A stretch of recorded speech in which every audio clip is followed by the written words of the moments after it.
Wraith is the OG Stomper legend and has been a staple of the Apex meta across all levels of play, from random pubs to competitive tournaments for hundreds of thousands of dollars, and has been used by pub stompers to make cool movement highlight clips ever since the game came out. I decided to play Wraith myself for 100 hours, and here's what I learned. Wraith's passive has to be one of the most useless passives in the game, just barely being worse than Pathfinder's. His passive, Voices from the Void, warns you if danger approaches. That means that if you get too close to traps, get aimed at, or if you're in a position where either there are many enemies nearby or a lot of them die nearby, the voices in your head will warn you about said danger. Just one problem though, it almost always just comes too late.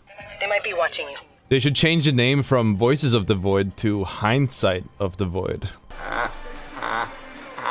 Thank you, I'll be here all night. There are a few times when it does work and it has actually saved my life, but you very quickly learn that the voices from the void aren't to be relied on, and instead you should use your eyes and just try not to stand still in the open. While not an official passive, Wraith has a very small hitbox and stature, which makes her more difficult to hit, and as such makes her favorable in the event of you taking a 1v1, with her being short, farther allowing you to stay unnoticed, and if you're a content creator, you will look like you're moving a lot faster than anyone else since you are closer to the ground. So consider running Wraith if you want to look faster, even though you may just be doing the bare minimum. Another unofficial passive allows Wraith to instantly turn into a death box when downed, though I'm still not entirely sure what causes this. Her tactical Into the Void makes you wiggle your finger for a second before letting you enter the void, and while in the void the screen will turn grayscale, you'll become invulnerable and also gain a 30% speed boost, while at the same time being able to see the world around you, including objects and enemies, as well as any other Wraiths that may have entered the void as well. Other players who are still in the normal world will see a wispy blue trail showing where the player is going while they're in the void. Entering the void is also another great way to run away from your enemies and, well, your problems. If you're about to die, pop your tactical, run away and leave the game, only to leave a death box on the ground and denying your enemies an actual kill credit. The finger wiggle before entering the void is a new addition. Can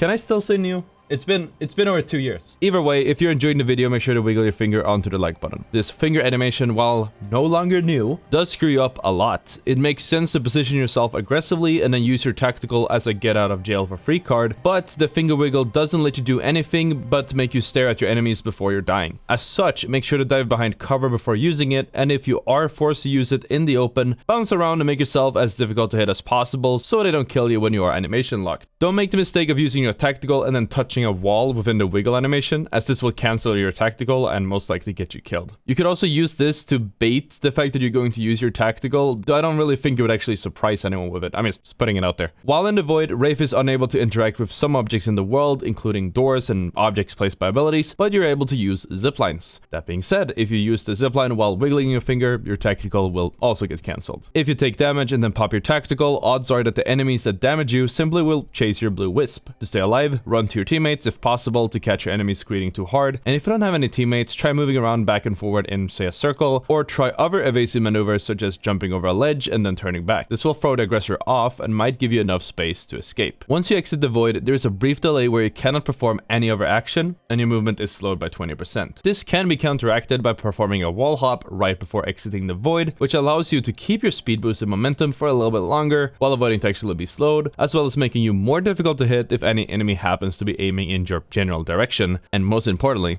it looks cool. Into the Void is a great way to avoid taking zone damage and can be used in the final rings to stay alive a little bit longer than the enemy team, effectively guaranteeing you a first place finish in a heal off situation. This can also be combined with the portal, but more on that later. The 30% speed boost can be used in infinite ways, but I found that the most underrated one is simply using it to climb higher. Because you move 30% faster, this also means that you'll have more momentum when jumping and climbing, and as such can push you a little bit farther. If you're just out of reach of making a climb, you can always try using your tactical. This is especially useful because Wraith is already so short. When looking for a flank, it's important to make sure that you always have your Enter the Void off cooldown, since you need it to safely reset should you be pushed, and odds are that you're going to get aped if you use it to move forward and closer to the enemy team. And finally, her ultimate Dimensional Rift unlocks the escape potential for you and the rest of your team, linking two locations with portals for 60 seconds and allowing anyone to use them. This is perfect to get them from point A to B. especially if the path between those points is riddled with enemies. But it can also be used to grab loot, provide a safe path back to where you're set up if you're looking for a third party, or bait entire teams to fall off the map if they happen to push you a little bit too hard. The portal will spit out players facing the way that you were facing when placing on either side, and this can be used to your favor by facing it towards a wall and forcing the enemy to turn around if they happen to take it. Wraith can run roughly 75 meters before placing the other end of the portal, and the Rift energy counter on the top of your HUD shows how many percentage of those 75 meters are left, and it does not drain when you're standing still. After using your ultimate, you can actually sort of cancel it by simply activating your portal again, as long as you do so only having used 4.72% of the Rift energy. I also mentioned that the tactical could be combined with the ultimate, and here you go. First and foremost, if you activate your portal, you can pop your tactical without the finger wiggle, meaning that you can enter the void in a quarter of a second from 1.25 seconds. Using your ultimate means that you run 25% faster, meaning that it is perfect for pushing into an enemy team that's looking straight towards you, since you can simply pop your tactical the second they start shooting. This doesn't mean that you have to wait until your tactical is finished to place it, and you can actually cut into the void short by tapping your ultimate key again. Unless you pull off this super rare, perfectly ultimate, you won't be able to cheese out the zone damage for the entire duration of the portal, especially since the portal disappears after 4 ticks if both ends are outside of the ring. That being said, if you are in a heal-up situation and you need to stay alive for as long as possible, you'll want to place your portal inside of the ring, run around in a circle until you're in the final few percentages of your Rift energy before placing it and just jumping between the portals. This keeps you alive for just a few seconds longer, which might be enough to win you the heal-off situation. And since I kept you watching for this long, here is a reminder to make sure that you subscribed so that the Ottr gang can hit 200,000 subscribers. If you have an ultimate placed nearby and you're forced to use your tactical to retreat, when in the void, simply stand on top of your ultimate to instantly take it the second you exit the void, rendering you impossible to hit until you're out on the other side. The ultimate can also be used for something called kidnaps, where you use the portal aggressively to try and nab enemy players to either have them land in the middle of your team or outside the edge of the map to make them fall to their death. If you're setting up a kidnap, all you need to do is start your portal, climb onto something high, and jump off, with the timing so that you start your portal midair. Anyone who would come out from the other side won't have any forward momentum and fall straight down, unable to get back up without climbing, all while probably being focused by your own team. Once you place a portal, all you need to do is run into the enemy team, and they're going to shoot you. So you should activate your tactical the second this happens, which also aids you with the next step. You want to place your portal right next to your enemy in the direction that they are moving. This will make them accidentally take the portal and get sent back. If your enemies understand that a kidnap is coming, they're probably going to stand still. To counter this, when you are running towards the enemy and you're in the void, slide, drop your portal in front of them while still sliding past them, turn around and punch them to send them straight for the portal. Just make sure to take the portal back yourself so you don't die on their side when you're trying to save the clip. Wraith style allows you to run almost anything you want, but I'll suggest something like a wingman or SMG, such as the R99 or the car as a primary, with a special exception for the R301, depending on your range and your playstyle. And you almost always want a shotgun as a secondary. This allows you to get close and personal with burst damage and to win your duels. If you're looking for a more technical guide on how to play Wraith, I did make one of those as well, and it's available on the screen now. Thank you so much for watching, and I'll see you all tomorrow.